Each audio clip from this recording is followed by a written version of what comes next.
up at 7 p.m. Conditions just ideal here in Lexington, and we're joined now in our broadcast studio by track announcer extraordinaire and the new voice of Pompano Park in Florida, Mr. Gabe Pruitt. And Gabe, it's been a tremendous start to the Grand Circuit. We've had world records on Thursday night. We had world records last night by the 2-year-old trotters, and conditions ideal for more speed this evening.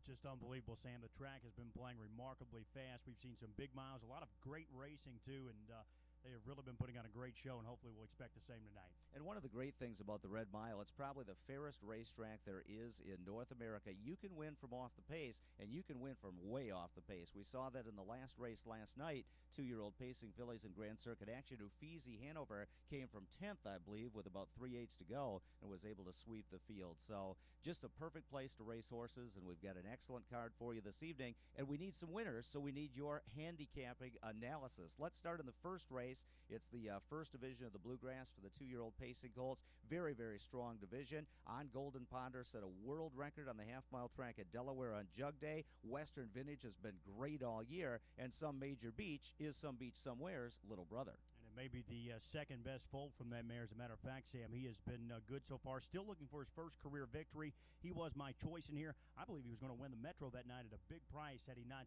gotten interfered with and hooked wheels. Just a very talented son of Major in Art. He's going to be my top choice in the opener. We move on to the second race. It's a late closer for the 2-year-olds. We have 3 horses from the John and Tom Cancelleri barn racing. I actually went with Tony Alagna's artificial colt. That's number 8, Perspective. Out of C&B Scene, we know that family. Grand Lady, Must See, Well Said. This one has had some issues, but came back with a very nice qualifier here, and I think he lands in the right spot. We definitely didn't do anything wrong here in an overnight. He went very easy that night under wraps, but I was very impressed by the first-time starter, the 3, J.K. End of an Era.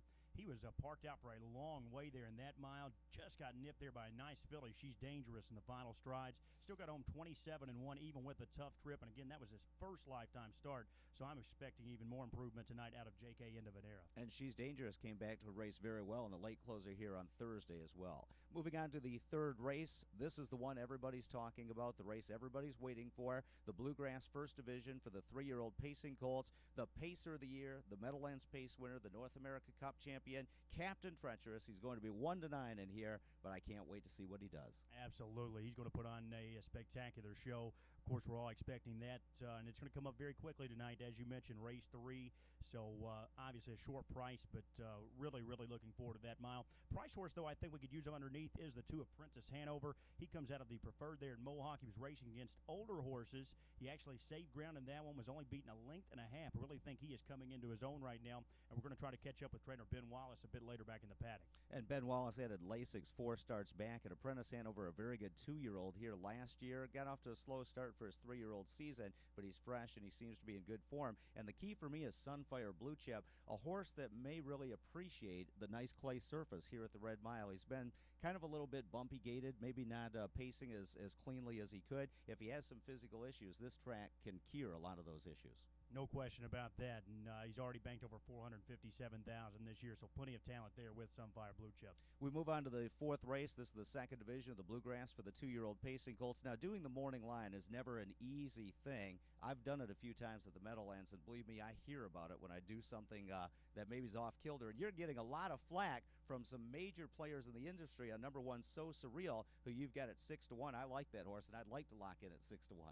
We won't name any names on that flag, but yes, So Surreal there. He's coming out of those mid-level stakes up in Pennsylvania. No question, a very talented colt. 6-1 may have been a bit high on him. I expect him to be somewhere in that mid-level range, probably maybe 3 or 4-1 as we get closer to post time. I'm going to try Let's Drink on it, though. The talented son of Art Official, for trainer Joe Seekman as well, who, of course, trained Art Official. And he's had some problems over those last couple of starts, but I know the connections did think that he trained very well this week, and it's kind of like a do-or-die start for him. They're going to move on if he races well. If not, they're going to turn him out for the year. I'm going to try Let's Drink on it one more time. And if this race was 6 weeks ago, Let's Drink on it would be the horse. Would be 1-9, and here he was just in sensational form. Like you say, question marks after the interference in the Metro, and then he got roughed up pretty badly in the Pennsylvania Sire Stakes Championship. Fifth race, Bluegrass for 2-year-old pacing colts. This, to me, is the division you wanted to be in, and this is the division where we could see a big price upset. I thought it was kind of wide open. I went for the 3 Smack Talk, a Cam's Card Shark.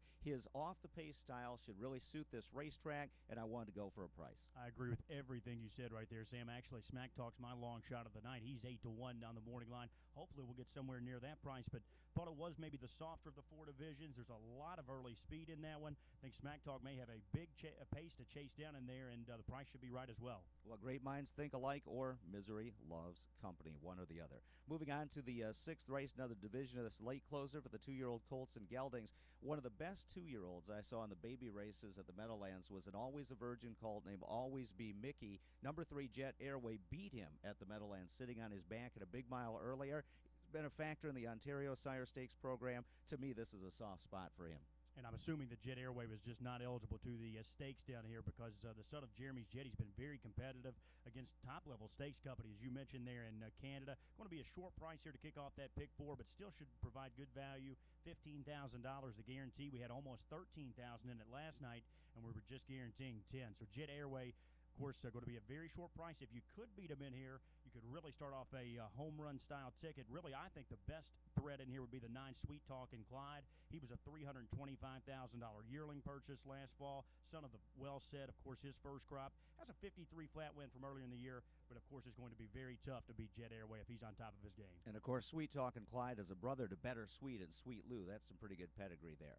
7th race, Bluegrass Division for the 2-year-old pacing colts. I went with number 3, Odds On Rhodonite. This horse was purchased from Odds On Racing. Usually shows pretty good early speed. I think he's a good horse, and I think he matches up pretty well with this group. Well, he hasn't done a thing wrong to this point, Sam. In fact, 2 wins coming into this one. I'm going to go on the barn change here. I guess, how do you Karachi Hanover? Am I correct? Karachi Hanover. Sounds good. Karachi Hanover. He's moving into the barn of trainer Ron Burke for the first time. Might pick him up a bit. And really, he's been racing very well in Canada even before the barn change. Just missed ahead there in that Metro Consolation. So we'll try Karachi Hanover as our top choice there in race 7. And you always have to watch the Bob McIntosh 2-year-olds down here. Number 1 somewhere in L.A. That family always seems to win Grand Circuit events here at the Red Mile. And Ideal Fashion is a half-brother to Fashion Delight, who's one of the toughest horses that I know. He raced on bad feet. He was the Wilson winner as a 2-year-old and still winning opens at Hoosier Park in Indiana. Just a lot of heart there. Moving on to the 8th race, 2nd division of the Bluegrass for the 3-year-old pacing colts. The only horse to beat the captain this year, Sunshine Beach, starts from post 7, and he is strictly the horse to beat in here. No doubt about that. He's going to be a short price. Sam would like to try and find some value. This is a fairly deep division here of the Bluegrass, but Sunshine Beach certainly the one to beat. Came up less than 2 lengths short there last time out at Mohawk against Vegas Vacation, who of course went on to win the Jug. Do like the 5 Urbanite Hanover a bit in there as well, though. He really picked up in the Jug. I believe if anyone told you they liked him going into the Jug, they were probably lying. He was a big price. They didn't bet him because he was like a zillion to 1. Big price in both of those heats, but he raced extremely well. I thought he might be coming into his own right here, and we're going to get solid value on the 5 Urbanite Hanover. I tried him underneath Sunshine Beach. And my upset special is number 2 Resistance Feudal, who won a Little Brown Jug elimination. Much better on the bigger track. Very fast horse. Remember, he kind of broke loose here last year, winning a late closer during the Grand Circuit meet.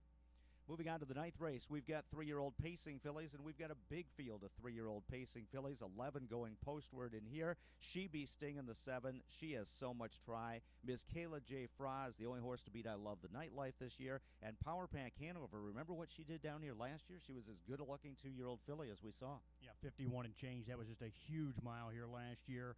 Of course, She Be Stingin', the one to beat, but I really like the 4 Authorized as well. This filly, I believe, is coming into her own. Just 1 win on the season, but she just dominated here against Overnight Company last time. Went back and watched those starts from Mohawk. She really just never got involved in the race.